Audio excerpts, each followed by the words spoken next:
நீங்கள் எதிர்பார்த்து கொண்டிருந்த அந்த தருணம், மாண்புமிகு தமிழ்நாடு முதலமைச்சர் அவர்கள் உங்கள் முன்னால் முக்கிய கோப்புகளில் கையெழுத்திடுகிறார்.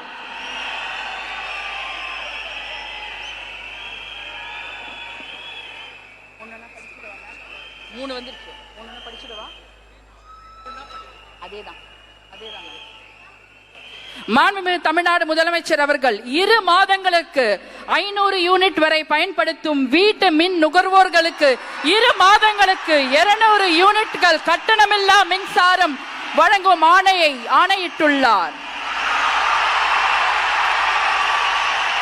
மாண்புமிகு தமிழ்நாடு முதலமைச்சர் அவர்கள் பெண்களின் பாதுகாப்பினை மேம்படுத்தும் பொருட்டு தடுப்பு மற்றும் பாதுகாப்பு யுத்திகளை முதன்மை மற்றும் ஒற்றை இலக்கை கொண்டு செயல்பட சிங்கப்பெண் சிறப்பு அதிரடி படையை உருவாக்குவதற்கு ஆணையிட்டுள்ளார்.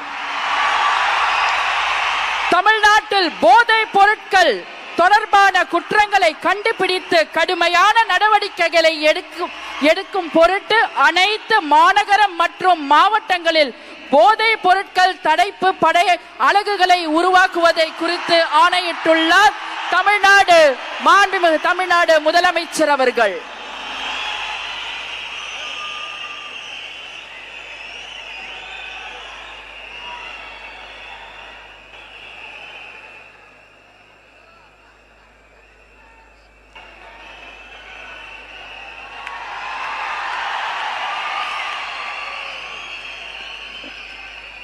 We welcome the Honorable Chief Minister of Tamil Nadu to address the gathering.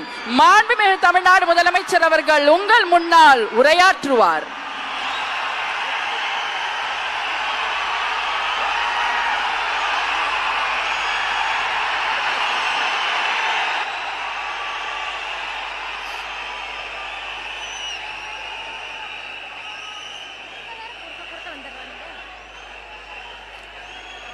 என் நெஞ்சில் குடியிருக்கும்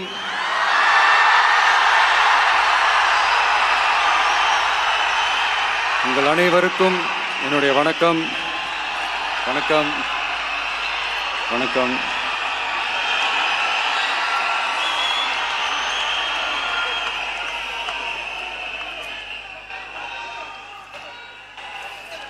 என்ன சொல்றது, எப்படி ஆரம்பிக்கிறதுன்னு தெரியல.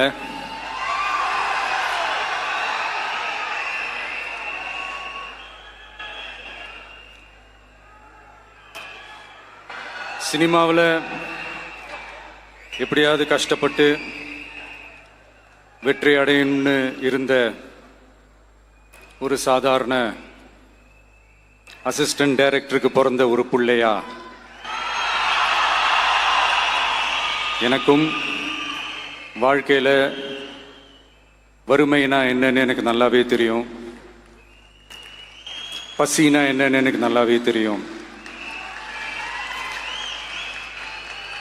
நான் ஒன்றும் பெரிய மன்னர் பரம்பரையிலிருந்துலாம் வந்துடல.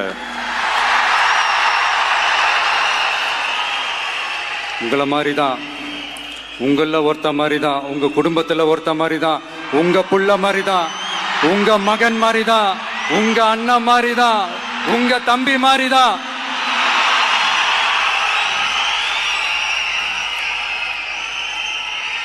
அப்படிதான் நான் உணர்றேன்.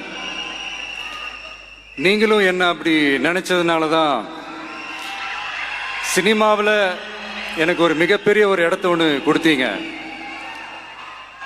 இப்போ அதையெல்லாம் விட்டுட்டு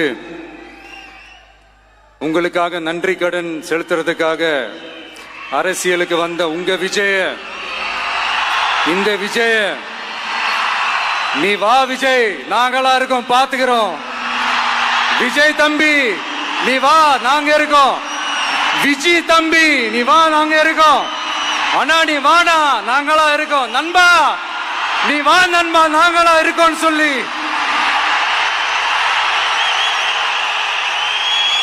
அவ்வளவு அன்பா, அவ்வளவு உறவா என்ன ஏத்துக்கிட்டீங்க. இந்த நேரத்தில் இதை நான் சொல்லணும்.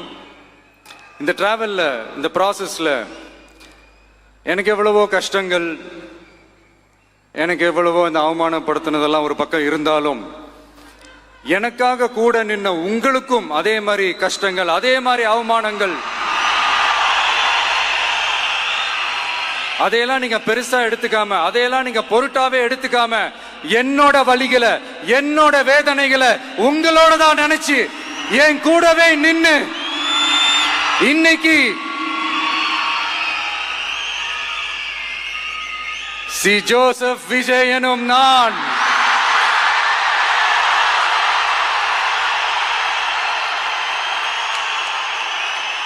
அத உண்மையாக்கி இருக்கிறீங்க. உண்மையிலே எனக்கு என்ன சொல்றதுன்னு எனக்கு தெரியல. என்னுடைய உறவுகளே, என்னுடைய சொந்தங்களே, நான் ஒன்றும் தேவ தூதன்லாம் கிடையாது. நானும் ஒரு இயல்பான ஒரு வாழ்க்கை வாழ்ற ஒரு சாதாரணமான மனுஷன்தான். நான் முன்னாடியே சொன்ன மாதிரி அது செய்வேன் இது செய்வேன்னு பொய்யான வாக்குறுதிகள்லாம் கொடுத்து உங்களை தான் ஏமாத்த மாட்டேன். எது சாத்தியமோ அது மட்டும்தான் நான் செய்வேன்.